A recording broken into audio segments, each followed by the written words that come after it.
शाम ढल चुकी थी। वृंदावन की गलियों में मंदिरों के घंटियों की आवाज धीरे-धीरे कम होने लगी। मगर एक जगह ऐसी थी जहाँ अंधेरा आते ही दरवाजे तुरंत बंद कर दिए जाते हैं, निधिवन।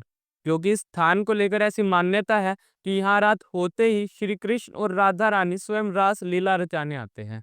ये कोई कहानी नहीं है, बल्कि ऐसा लोगों का मानना है कि जो कोई भी ये लीला देखने की जिद या कोशिश करता है, वो क्या तो सुबह तक अंधा हो जाता है या उसकी हालत ऐसी हो जाती है कि वो कुछ बोल ही नहीं पाता। निधिवन को लेकर जितनी रहस्यमय कहानियां बताई जाती है, उतने ही रहस्यमय यहाँ के पेड़ भी हैं, जो पतले मुड़े हुए और कुछ इस तरह से झुके हुए हैं कि मानो अभी उठकर चल पड़े। यहाँ तक कि मंदिरों के पुजारियों ने भी बताया कि जब वो रात को मंदिर बंद करने से पहले प्रसाद, पानी और कुछ चीजें रखते हैं, वो अगले दिन सुबह होने पर अपनी जगह से कहीं और पाई जाती है, कि मानो वहां आकर किसी ने उन चीजों का सेवन किया हो। लेकिन अब सवाल ये है कि ये सब बातें सिर्फ कहानियां हैं या इसके पीछे की सच्चाई कुछ और ही है। चलिए जानने की कोशिश करते हैं आज की इस वीडियो में।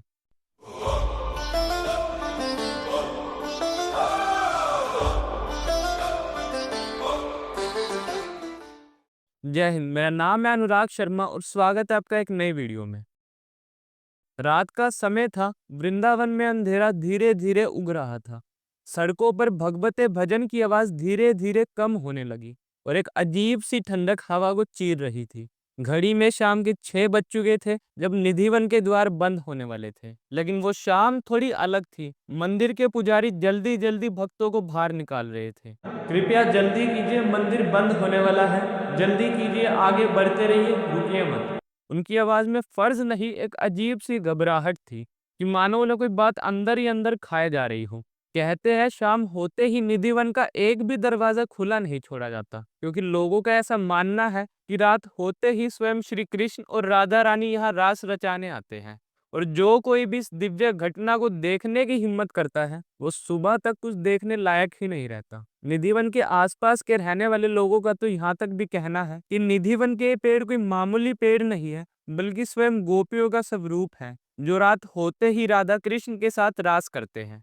खैर, उस दिन शाम के 7:15 बजे मंदिर के पुजारी दिन की आखिरी पूजा कर कर भगवान के लिए भोजन रखकर फिर मंदिर के द्वार बंद कर दिए जाते हैं। ये रिवाज पिछले कई वर्षों से चला आ रहा है और जब अगली सुबह मंदिर के द्वार खोले जाते हैं तो प्रसाद बदला हुआ मिलता है, जैसे वहां आकर किसी ने उसे छुआ हो। इसलिए बहुत से लोगों का ऐसा मानना है कि एक दिव्य उपस्थिति का सबूत है। तो ये कुछ लोग ऐसे भी हैं जो इन सब बातों को अंधविश्वास मानते हैं, लेकिन कोई भी रात में वहां जाकर इस बात का पता लगाने की हिम्मत नहीं करता, क्योंकि ऐसा कहा जाता है कि कुछ वर्षों पहले कुछ नौजवान लड़कों ने हिम्मत और जिज्ञासा में आकर बिना किसी को बताए रात के समय निधिवन के पास एक कमरे में छुप गए थे।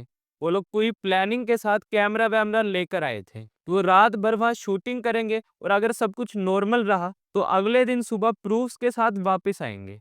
लेकिन दुर्भाग्य से सुबह तक कोई वापस ही नहीं आया। जिस कमरे में वो छुपे थे, उस कमरे का दरवाजा अंदर से बंद था, जिसके चलते जब पुलिस खिड़की तोड़कर अंदर घुसी तो उन्हें वहां कुछ ऐसा दृश्य देखने को मिला जिसे देखकर वो खुद हैरान रह गए।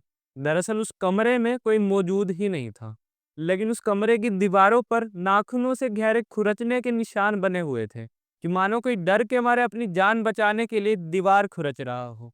इसके अलावा उस कमरे में एक टूटा हुआ कैमरा भी पाया गया, जिसमें हुई रिकॉर्डिंग में कुछ भी दिखाई तो नहीं दिया, लेकिन एक अजीब सी आवाज सुनने को मिली, जो काफी ज्यादा वियर्ड और अजीब साउंड कर रही थी, जिसके चलते उस घटना के बाद से लोग डर के मारे रात को निधिवन जाने से और भी ज्यादा कतराने लगे। और दूसरा, धार्मिक मान्यताओं का सम्मान करते हुए भी वहां रात के समय किसी को जाने भी नहीं दिया जाता। यहाँ तक कि निधिवन के रंग महल को लेकर तो ये भी कहा जाता है कि जब मंदिर के पुजारियों द्वारा रात को द्वार बंद करने से पहले राधा कृष्ण के लिए जो मिश्री और पानी रखा जाता है, सुबह तक उस पानी के स्तर में गिरावट देखने को मिलती है, कि मानो किसी ने उस पानी को पिया हो। और मिश्री भी कुछ इस तरह से बिखरी हुई पाई जाती है जैसे किसी अदृश्य हाथ ने उसे छुआ हो। लेकिन एक बार की बात है कि मंदिर के पुजारी ने शाम की पूजा के बाद जब द्वार बंद करने का समय था, तो उस पुजारी ने मिश्री को ऐसे ही थाली में रखने के बजाय उसे एक बंद बक्से में रख दिया, कि मानो वो भी परीक्षा लेना चाहता हो। लेकिन जब अगले दिन उस मंदिर के द्वार खुले तो उस दिन भी मिश्री के कुछ दाने बिखरे हुए बक्से से बाहर दिखाई दिए, जैसे किसी ने वो बक्सा खोलकर वो मिश्री उठाई हो।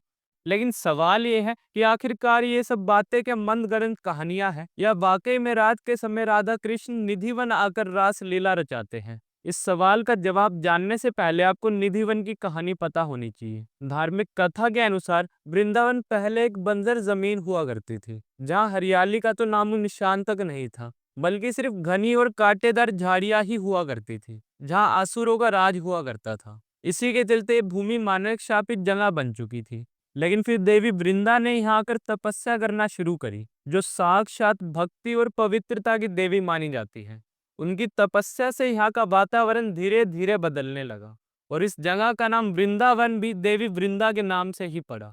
जहाँ बाद में राधा कृष्ण के पांव जब इस भूमि पर पड़े, तो यहाँ की बंजर जमीन बदलकर हरी भरी होने लगी। पशु पक्षी की मधुर आवाज गूंजने लगी और पूरा वातावरण मानो मधुरमय हो चुका था, जहाँ कई सारे तुलसी के पौधे भी उगने लगे।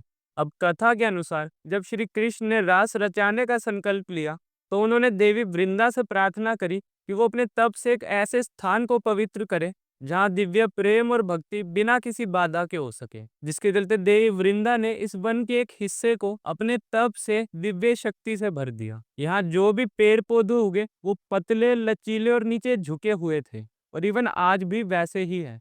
जिसे लेकर ऐसी मान्यता है कि ये पेड़ रात के समय जब राधा कृष्ण रास लीला रचाते हैं, तो वो पेड़ गोपियों का रूप धारण कर उनके साथ रास करते हैं, जिस जगह को निधिवन के नाम से जाना जाता है। लेकिन सवाल अभी भी वही है कि ये सब बातें सिर्फ कहानियां हैं या रात के समय सचमुच ऐसी कोई दिव्य घटना घटित होती है। तो इसका जवाब आपको आपसे बेहतर और कोई नहीं दे सकता। अगर आप भगवान में सच्ची श्रद्धा रखते हैं तो आप सब इन बातों पर विश्वास करेंगे और शायद एहसास भी कर पाए। लेकिन अगर आप भगवान में मानते ही नहीं, तो ये सब बातें आपको सिर्फ कहानियां ही लगेगी। लेकिन मेरा ऐसा मानना है कि ये कहानियां और लोगों का विश्वास ही है जिस वजह से निधिवन आज भी जीवित है।